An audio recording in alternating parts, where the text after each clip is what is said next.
So we are still in a waiting period as we await to see if a trade is actually going to get done sometime soon between the Packers and the Jets. And personally, at first I was thinking, it'd be great to get a trade out here, see what it actually is.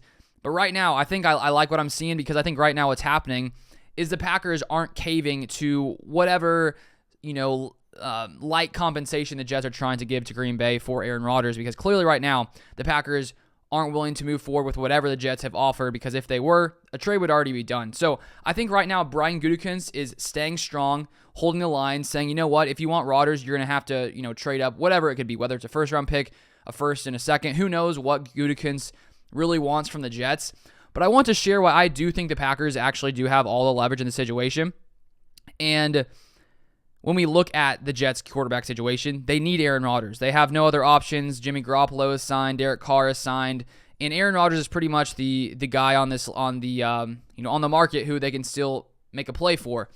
And so when you add in the fact that the Jets desperately need Aaron Rodgers, and with all the news coming out of Rodgers intending to play for the Jets, if that doesn't happen, Jets fan base will be livid. The Jets very drastically need Aaron Rodgers. The Packers, on the other hand, of course, they want to trade Rodgers and move on to Jordan Love and not sort of have the awkwardness of Rodgers staying around if it is Jordan Love's team.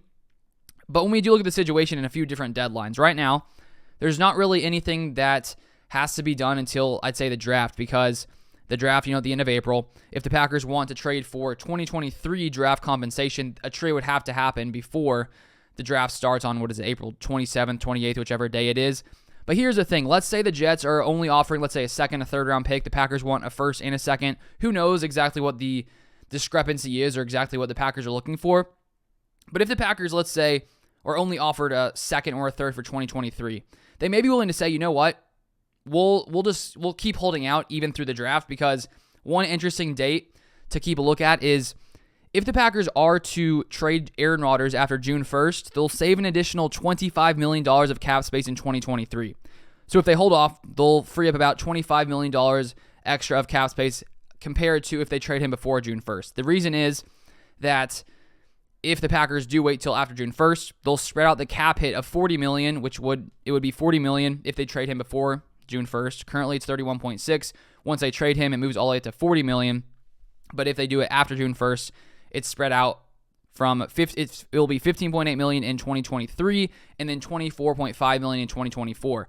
So there is that idea that if the Packers wait till after June 1st, if they hold out that long, if the Jets aren't willing to pay up what maybe Brian Gutekunst wants them to pay up, they'll have an additional $25 million of cap space in 2023. And then at that point, as if we do get to June and the trade hasn't happened, which I feel like it will happen before then, but I think the Packers could hold out even to that point and not really lose that much, because as the season gets closer and closer, the Jets are going to need Aaron Rodgers more and more, because they can't expect a quarterback to come in. I mean, you could with Rodgers. You could expect him to come in. You want him to have that time with the offense to grow with the players and learn the playbook and all that kind of stuff.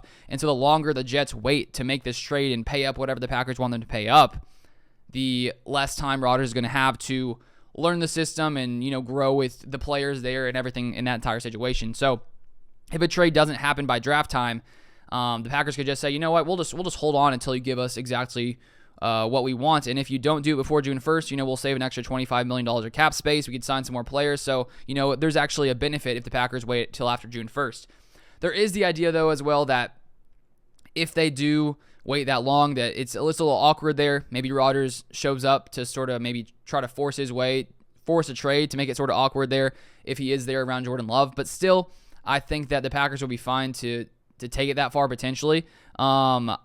This is just sort of my guessing of what's going on here, but I really see the Packers having the leverage, as I've sort of stated the different reasons for that to be the case. And I don't think it's as one-sided, or I don't even think it's super even. I think the Packers do hold lots of the leverage, because the longer they hold out, the more the Jets are going to need to make a trade happen. So the Packers could save cap space if they wait longer.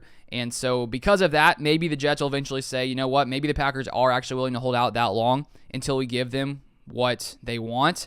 And if we do look at the draft, as I said, if the Packers waited till after the draft to make a trade, that would clearly hurt because he wouldn't have the players for 2023. But at the same time, if the Jets aren't offering much of draft capital, why do the Packers need to accept that? Like, why would we take a third rounder if the Packers could just hold out past the draft and then as, May or June comes around, say, you know what, Jets, like we still have this asking price of, let's say, a first rounder and a second rounder. Maybe it's just a first rounder.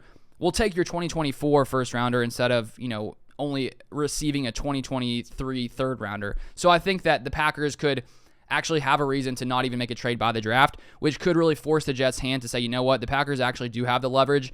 And I think that right now the reason we haven't seen the trade is because the Packers believe they have leverage to hold out longer than the Jets are willing to hold out. So that is my opinion on the situation. We'll see exactly what happens. I think that if the Packers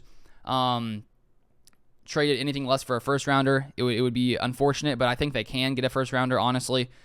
And we'll see if it actually happens. So I'll keep you guys updated as always with the trade talks. The news that comes out, I'll share on this channel, so feel free to subscribe for all kinds of Packers news, Packers content. But that is my take. Feel free to comment your thoughts on the situation down below, and I'll see you guys next time.